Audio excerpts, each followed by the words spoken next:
C Joseph Vijay எனும் நான்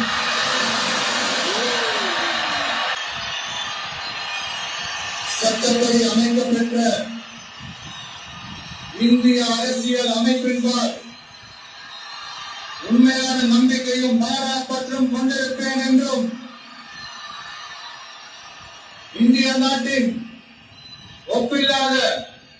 முழு முதல் ஆட்சியையும் ஒருமையையும் நிலைநிறுத்துவேன் என்றும் தமிழ்நாட்டு அரசின் முதலமைச்சராக உண்மையாகவும் உளச்சான்றின்படியும் என் கடமைகளை நிறைவேற்றுவேன் என்றும் அரசியல் அமைப்பிற்கும் சட்டத்திற்கும் இணங்க அச்சமும் ஒருதலை சார்பும் இன்றி விருப்பு வெறுப்பை விலக்கி பலதரப்பட்ட மக்கள் அனைவருக்கும் நேர்மையானதை செய்வேன் என்றும் ஆண்டவன் மீது ஆணையிட்டு உறுதிமொழிகிறேன்.